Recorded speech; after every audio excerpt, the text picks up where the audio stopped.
تقاته ولا تموتن إلا وأنتم مسلمون. وقال تبارك وتعالى أيضا يا أيها الذين آمنوا اتقوا الله ولتنظر نفس ما قدمت لغد واتقوا الله إن الله خبير بما تعملون. Alhamdulillah, my dear respected brothers, elders and sisters, we thank Allah subhanahu wa ta'ala for His blessings upon us. Really, we don't understand how fortunate we are. Allah subhanahu wa ta'ala had to reveal a surah to the Prophet sallallahu alayhi wa sallam and said it in numerous occasions.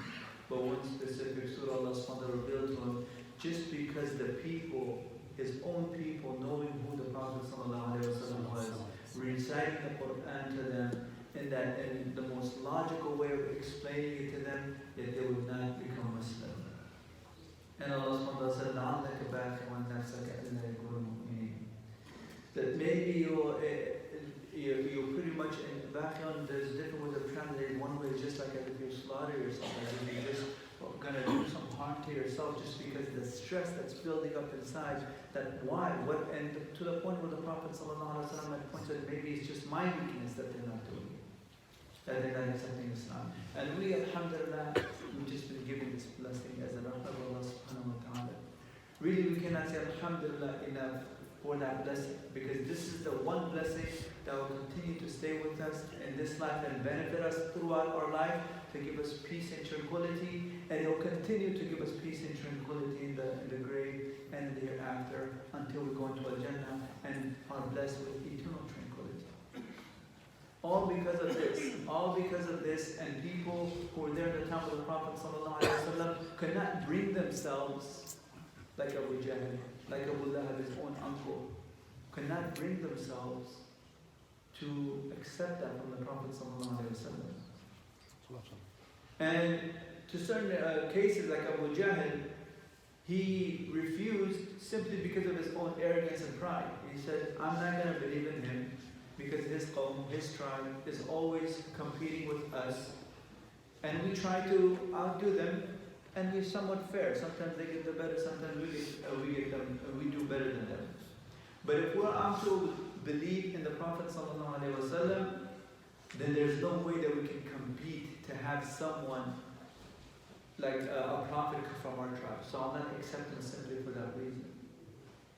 But a greater sin is Abu Lahab, and you see that he's the only one mentioned in the Quran by name, Tabbat yada Abi Lahab, because he not only went against the deen of Allah subhanahu wa ta'ala, but he went against his own deen. Abu Jahl, he went against the deen of Islam, but he was still sticking with his people. He said, listen, my main concern is my tribe. We have to be on top. And I can't have our tribe be on top if there's a prophet coming from a different tribe. So he still was sticking to his own principles from Jahiliyyah.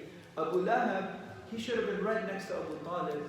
Abu Talib didn't believe in Islam, but he still followed his own deen, said, this is my nephew, no one can touch him.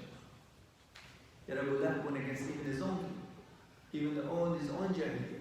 And that sometimes we have to be very careful, because sometimes we hold others accountable to things, but we don't hold ourselves accountable.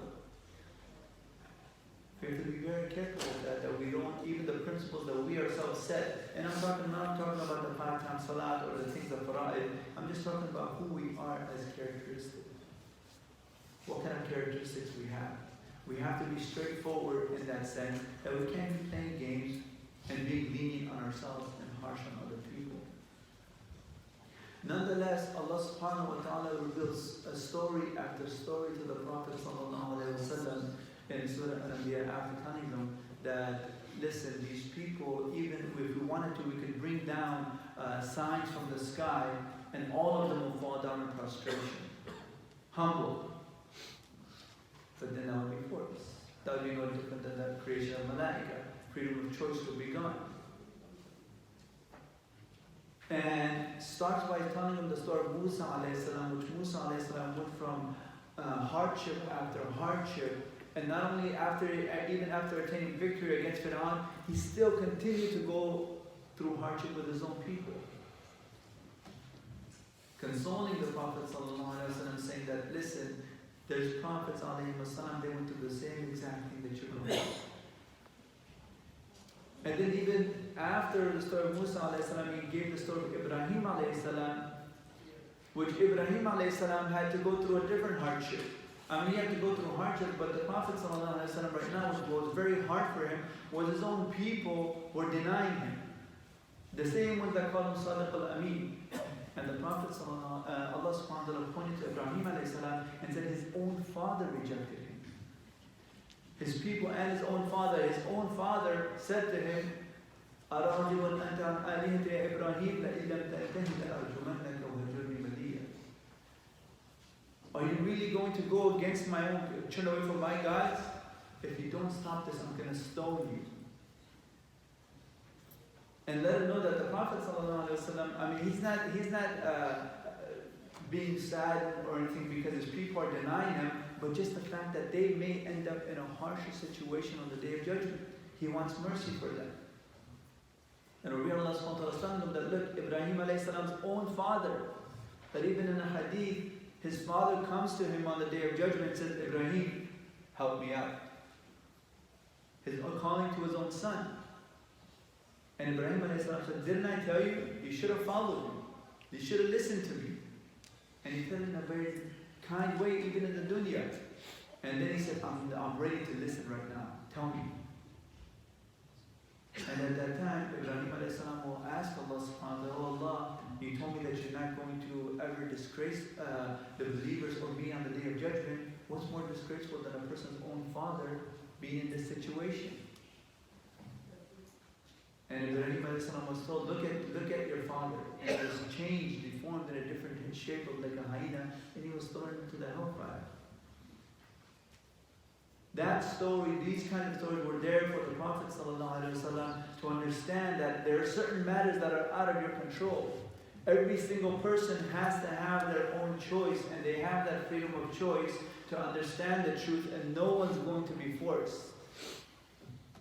And that your job is only to convey the truth, and that everybody will make that choice.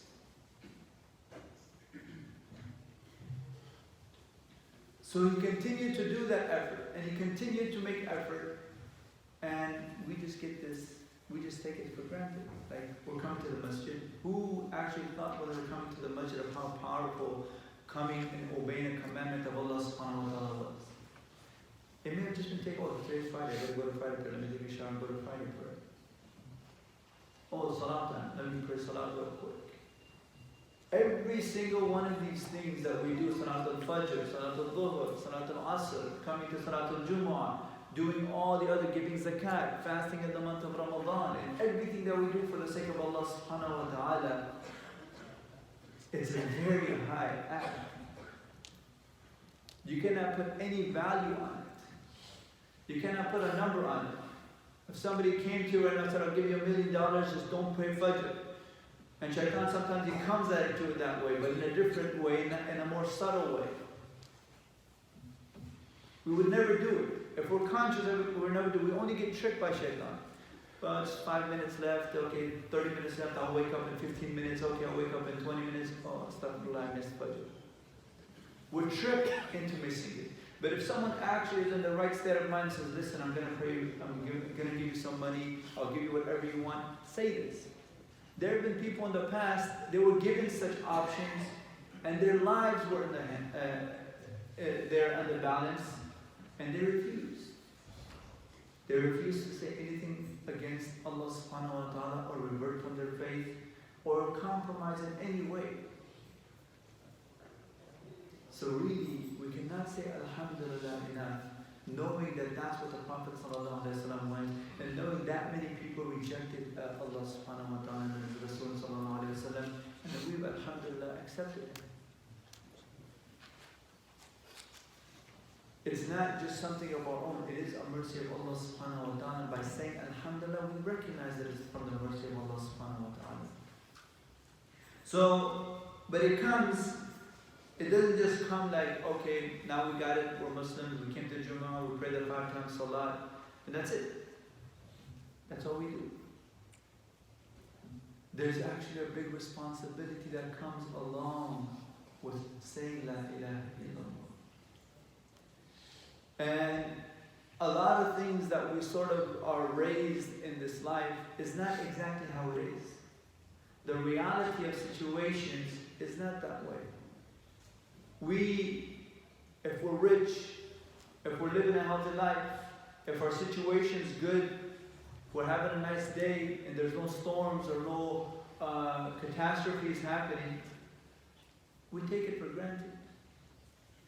But in a hadith, the Prophet ﷺ said, look to find me amongst your weak, because you will be helped, or in another narration, you will be sustained because of your weak. Sometimes our own desires and shaitan will come and make us look down on the weak.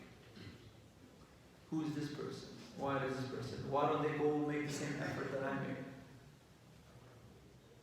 And they're the ones that could be fixing our situation the way it is. And it was even more clear hadith where one person came to the Prophet ﷺ, and he had a brother that would always stay with the Prophet ﷺ while he's working and feeding the family. And he went and he complained to the Prophet ﷺ, and he said, my brother, he's constantly he's not helping out in terms of work or bringing money or sustenance to the food, to the house. So the Prophet ﷺ said, maybe you're getting sustained through him. We don't know the reality of things. All we can do is just do what our responsibility is, just like the Prophet ﷺ was told the same way. And that includes us finding those weak people, finding those people that need help. And because in the hidden world, we're being helped through them, it's our responsibility to help them. If we're getting sustained in the hidden world through them, then it's our responsibility to help sustain them. And if we neglect that responsibility, then that's just another thing that we'll have to deal with on the Day of Judgment. In another hadith, the Prophet ﷺ, he said,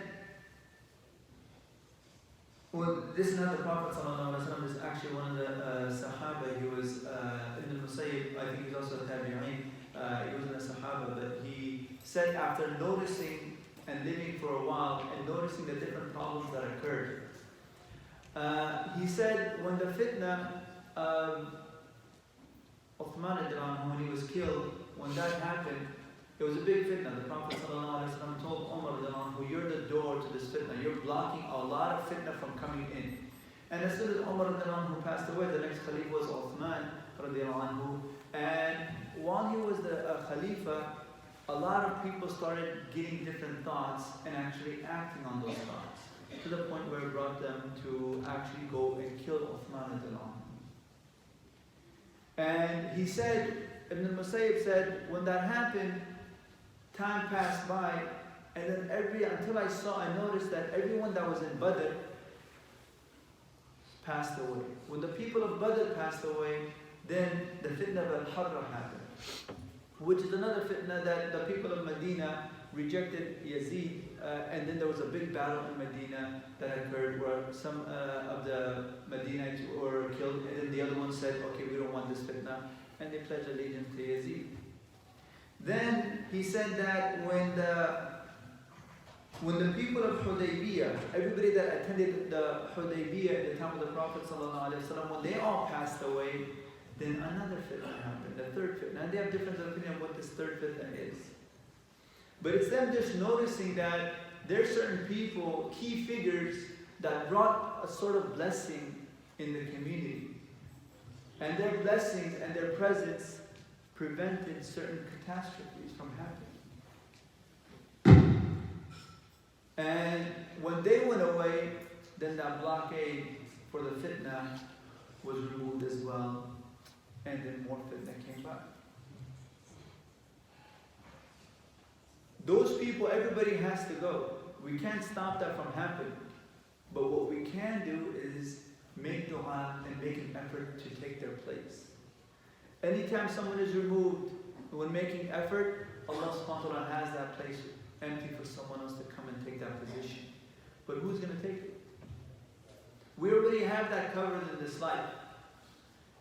There's all kinds of ways to make sure that if someone passes away in a company, that person is replaced. Yes, they do the mourning, they take care of that person's family, but the business has to keep going. You can't stop for that. They have to be replaced. We have to say, we have to put this, make this dua and put forth the effort that we become, Allah subhanahu wa ta'ala uses us to be those people that make effort for the deen as well. And that if someone does pass away, there's always a replacement that Allah subhanahu wa ta'ala can use in that person's place. If we don't, we're going to fall into the same problem that the people in the past fell to. There was one time when the Prophet ﷺ, he was walking with some of his companions, and this was actually in the battle expedition of Hunayn. And when he was walking, he saw the Sahaba, they saw one tree. They call it Zat al-Anwa. It's like a place of hanging. And with the Quraysh, what they would use to in the time of in Jahiliyyah, that they would use the tree like this to hang all their swords. It's like they would decorate it with their swords. And the Sahaba, they said, "O Prophet of Allah, why don't you make us a tree like them, like the way they had it in those days?" And the Prophet ﷺ said, "Subhanallah, you guys are reverting to the same things that the people of Musa said to him. That when the Musa ﷺ people were saved from Fir'aun, they passed by some group of people worshipping an idol. They said, 'Oh Musa, why don't you make us an idol like how they have an idol?' And he said, you guys will definitely, I'm saying it not to them, but just to the Ummah, that you guys will definitely start following the ways of the people of the past. And this is what? It's just going to happen? Do we just sit back and say, okay, that's just destiny? No. Where's our consciousness at? Where's our focus at? What are our goals in life? That's what leads us to that. The Prophet ﷺ can right away see the way humans are and the way we act and the way we sort of slowly try to find different things, either to resemble our past life in Jahiliyyah or resemble something that has nothing to do with Islam, and slowly just pick out things. And they're not saying like there's a lot of things that are done that's not haram, but slowly it will take you to a path. It will take you to a different path that the Prophet ﷺ was not on. And that's why what we have to do is be more conscious of what's going on. We can't just sit back and just let everything flow. When we come for Jumu'ah, know what we're doing when we're coming for Jumu'ah. When we're standing up for Salah, know what we're doing when we're standing up for Salah. When we're talking to our kids, spending time with our kids, know what we're doing. All of these, working, eating, drinking, all of these are commandments of Allah subhanahu wa ta'ala. Sleeping, every single thing we do.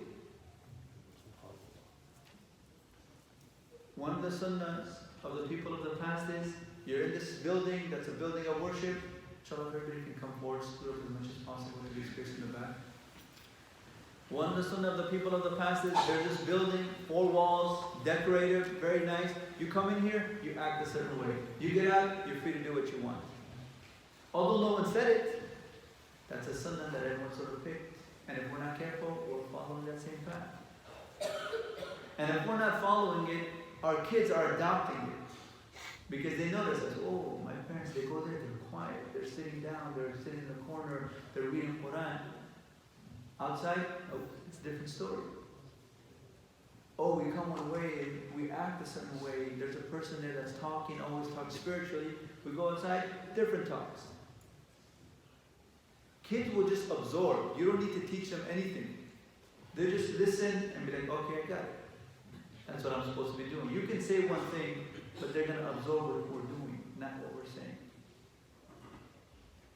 So slowly, even if one generation doesn't, another generation slowly will start picking up those sunnahs that we establish in our lives.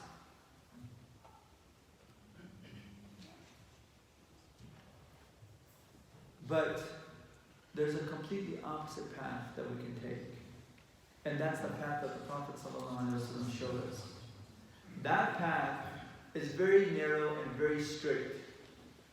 There's no games, there's no taking an exit and rest area. We just go on the straight path and we continue to go. You trip, your car breaks down, speaking metaphorically, you just fix it, keep going. There's no reason to ever just go away, get out of this path for a little bit and I'll come back. There's no need to just stop and say, oh, my car broke down, I'm not going to do anything, just sleep in the car. You just keep going and you keep going with what you have. That's what the Prophet ﷺ brought to us. And that will lead to the path ultimately leading us to Allah subhanahu wa ta'ala, which is the source to every single thing that we want. Every single problem that we have, every single sustenance that we need and help that we need, it's straight at the end of that path. And it's not even at the end of it, it's along that path. As we go, Allah subhanahu wa ta'ala will continuously help us on that path, as long as that's what we want. But if we're not paying attention and we're just doing with whatever comes to our mind, just doing it like a robot, then we'll lose the benefits. We may get the rewards, but we'll lose the benefits. Salat can only, we can make it a yoga class for Salat, or we can actually make it a spiritual interaction where we're talking to Allah subhanahu wa ta'ala. Zakat could be a nice, fasting could be a nice diet plan. You can lose weight, or you can make it a spiritual experience where you get close to Allah subhanahu wa ta'ala. It's all on how we think of it and what we're doing and how we sit down and pay attention when we're doing that. When the adhan was going up, we probably see it a good chance. There was just a chance, the adhan is being called out. If I repeat after the mu'adhin, in a hadith, the Prophet ﷺ says, they will get what they ask for, and whoever repeats after the mu'adhin and they say that dua at the end, I will be an interceder for him, I'll be the lawyer on the Day of Judgment. We see those rewards. Ibn Abbas radiallahu anhu, as soon as the adhan was being called, he used to start to shake. He's sitting down waiting for someone, he used to shake, thinking, I'm about to have a meeting with my Lord. I'm about to talk to Allah subhanahu wa ta'ala. And you can just imagine what he's thinking when he reads the Quran and how it points back to him at times and how it clarifies Allah subhanahu wa ta'ala, defines who Allah subhanahu wa ta'ala is, giving his qualities, describes Jannah, describes the hellfire. This Quran is talking to him. And he's talking to Allah subhanahu wa ta'ala. It's as if this moment, every single time, he's standing for Allah subhanahu wa ta'ala, and Allah subhanahu wa ta'ala is grading him. And now he goes back outside of salah when he says the salam, and he says, okay, I know what's expected of me, let me go on with this life, trying to act the way I did in that salah. And then a few moments pass, another appointment, you have to talk to your Lord again. Imagine his salah compared to our salah. And that's why for those people that actually can go to Allah subhanahu wa ta'ala and get to that destination, the Prophet ﷺ says on the Day of Judgment, these people, they will actually see their Lord. And some scholars, they say, well, no, it's not going to be on the Day of Judgment, it will be in Al-Jannah, where one Sahaba, he was told, no, if you look at it, Allah subhanahu wa ta'ala says that there's going to be a hijab between him and the disbelievers. So if there's a hijab between them, there's no hijab between the believers and Allah subhanahu wa ta'ala. And if not then in Al-Jannah. In a hadith, the Prophet ﷺ says that the lowest Jannah, the smallest of Jannah, because as you go higher and higher, it gets bigger and bigger and better and better. He said the lowest Jannah, when he looks at, a person will look at his garden and look at every blessing that he has, and look at every servant that he has, and just how big and how long his kingdom is. It's the travel of 1,000 years.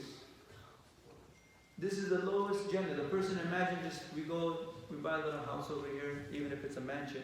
You just look at it, you're just like, whoa, alhamdulillah, I just got this nice house. And you just look at it, you go around, maybe take a little tour of it. Once you actually bought it and you're living in it, you put some furniture in it, and you feel really good about yourself. That we got a piece of land, we got a house, we got this nice place, in a nice community. And over here, this person, the lowest Jannah, you just think what this person had to have done. Were there people, the Prophet ﷺ said, there's people, the only thing that they will say is La ilaha illallah. They don't know anything else besides that. They don't even know the meaning. Their only response to it is that we didn't know why we're saying it. We just know our parents said it, and that's why we're saying La ilaha illallah. And the Prophet ﷺ said, that's enough to save them. And the Sahaba said, really, is that enough to save them? And the scholars, they say, yes, it is enough, because in that time there is no other knowledge except that La ilaha illallah. I mean, today we have a lot more. I mean, this phone right here, you can have all the Quran, the Hadith, whatever you want, it's right there for you to search and understand. Even that, lectures of scholars just explaining those things. So this person, the lowest person in Jannah, has a Jannah so big that it will take 1,000 years for a person to cross it. And he said, the people in the highest Jannahs, they will be able to see their Lord morning and evening. They're seeing Allah subhanahu wa ta'ala. That's our destination. And that destination requires us to pay attention. Anytime you're driving on a road, you're going on a path, what happens when you fall asleep?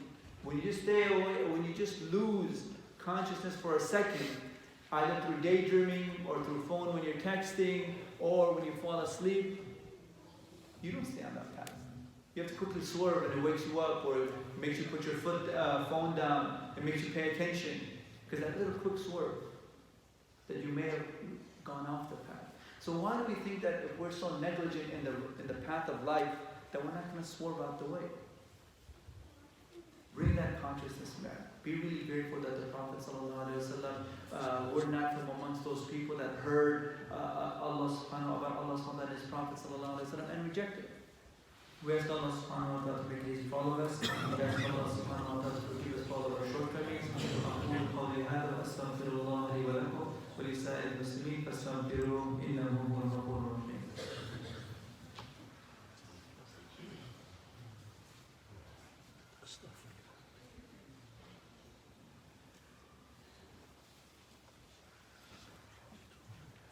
إن الحمد لله نحمده ونستعينه ونستغفره ونعوذ بالله من شرور أنفسنا ومن سيئات أعمالنا من يهده الله فلا مضل له ومن يضلل فلا هادي له ونشهد أن لا إله إلا الله وحده لا شريك له ونشهد أن سيدنا مولانا محمدا عبده ورسوله صلى الله عليه وعلى آله وأصحابه وسلم.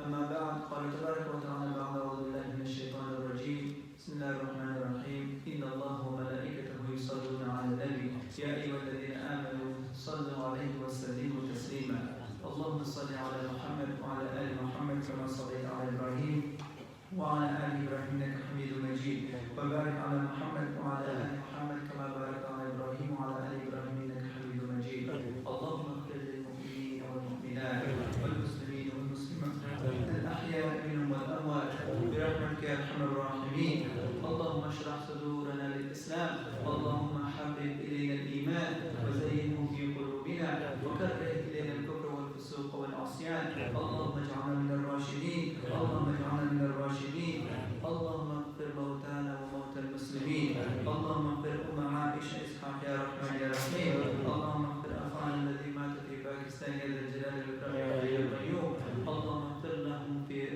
اللهم اغفر لهم وارحمهم في القبر وارحم يوم الحشر وادخلهم الجنة بالسلام يا رحمن يا رحيم اللهم اشف مرضانا واشف مرضى المؤمنين اللهم اشف محمد عالم يا رحمن يا رحيم اللهم رب الناس اذهب البأس انت الشافي لا شفاء الا شفاؤك شفاء لا يغادر سقما اللهم ارحمه بمصيبته ومرضه هذا يا ذا الجلال والإكرام يا حي يا قيوم ربنا آتنا في الدنيا حسنة وفي الآخرة حسنة وقنا عذاب النار